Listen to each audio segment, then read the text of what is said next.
Christmas tree pavlova. This dessert looks complicated, but it's made in parts and each part is fairly simple. We'll start with the meringue. Meringues are quite easy to make, especially if you have an electric mixer. But don't despair if you don't. They can be made by hand, but there are also a number of other gadgets that will whip your egg whites. A milk frother, an immersion blender, a liquidizer or a hand mixer will work. If you have to do it by hand, try to use a balloon whisk. This gets more air into the egg white and creates more volume. You can get them from a dollar store. The last resort is a fork. It will work, but it will take a long time to whip those egg whites. So choose your method. I'm going to show you by hand and using an electric mixer. To start, preheat your oven to 200 degrees Fahrenheit. This is very low. Then, separate 3 eggs. Here are 2 different ways to separate the eggs. Firstly, crack an egg into a bowl. Put your hand into the bowl and pull out the yolk and put it into another bowl. For the second method, crack the egg in half and keep the whole egg in one half. Then toss the yolk between one half of the shell and the next until all of the white has come away. Cover and refrigerate the yolks if you're not making a creme pâtissier for this dessert today. Whichever way you choose to whip your egg whites, the method of creating the meringue is the same. Make sure there is no yolk in the egg white and that the bowl you are using is clean and grease-free. Otherwise, the egg whites will not whip. These are the stages of the eggs being whipped by hand. They start to become frothy.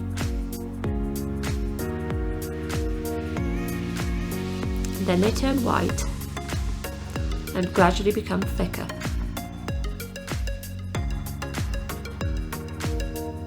Till they become solid. Then you can turn the bowl upside down and they will not tip out. That's when you know they're ready. Now for the electric mixer. Whisk your egg whites on full power until they are stiff. They will start off foamy and will gradually get whiter and stiffer. This only takes a couple of minutes in an electric mixer, but about 6 to 8 minutes by hand. This is the result. Whether you whipped the egg whites by hand or with an electric whisk, adding the meringue mix is the same. Add 1 teaspoon of the mix at a time, mixing thoroughly between each addition. Use full power for the electric mixer and whip vigorously with the hand whisk. The mixture will be thick and glossy when all the sugar is incorporated. If you rub a bit of the meringue between your fingers, it should feel smooth. There may be a few grains of sugar, but not many. Now the meringue needs to be spooned into the larger frosting bag. Drape the frosting bag into a tall container and fold the excess bag over the side of the container. Spoon the meringue into the bag, fasten the bag with a rubber band, and cut about 1.25 inches off the bottom of the bag. Prepare your cookie sheet. Put the templates on the cookie sheet and lay the parchment paper over the top. Start by piping a circle around the inside edge of one of the circle templates, and then continue in a spiral to the centre. Repeat this for all the other 9 circles. Then pipe 3 straight lines in the square box for the tree trunk. If you have any meringue left, you can use it to fill in your circles. Using the back of a spoon, push down the centre of the circle to create a hollow. Don't go down to the bottom. Remove the templates and put the meringues in the preheated oven on the middle shelf and bake for 3 hours. Then turn the oven off and leave them for another hour. When they come out, they should look like this. They will have browned slightly and should have risen a little. Don't worry if they haven't, they will still taste great. Once they have cooled, store them in an airtight container until you are ready to use them. they will keep for a few weeks. The crème pâtissière can be made the day before you need it. Make sure the egg yolks you're using are at room temperature before you start. To begin, empty the milk mix, bag 2, into a saucepan and add 1½ cups of water.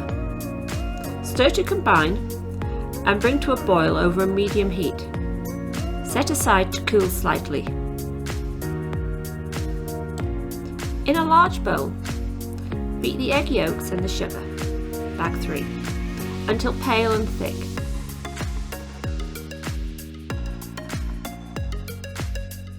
Add the crème pâte mix, bag 4, and mix until combined. It will be quite stiff.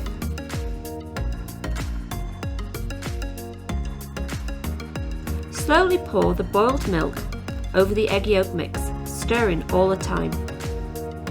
Once it's all mixed together, pour back into the pan and slowly bring back to the boil. Keep stirring. The mixture will get thicker. It's ready when it coats the back of a spoon and a line drawn through the coating holds its shape. Take off the heat. Now, mix the 2 true orange packets with 1 teaspoon of hot water and add this and 1 tablespoon of butter to the crème pâtissière and beat until combined. Let the crème pâte cool, then cover it and keep refrigerated until you're ready to use it. To make the cranberry coulis, in a small saucepan, empty the true lemon, the dried cranberries, bag 7, the cranberry sauce, bag 8, and 1/3 cup of water. Stir around and then bring to the boil. Allow to simmer for about 6 minutes until the liquid has reduced by half, and then let the mixture cool. To prepare the toppings, use a rolling pin to roughly chop the pistachios while still in their bag. Peel 3 clementines or mandarins and cut them in slices, as shown in the video. Putting it all together, arrange the meringues on a serving platter in the shape of a tree. Spoon the crème pâtissière into the remaining frosting bag and cut 1 inch off the bottom of the bag. Pipe the crème pâtissière into the dips in the meringues and then around the edges. Add the clementines, scatter the pistachios, and spoon and drizzle the cranberry coulis over the meringues.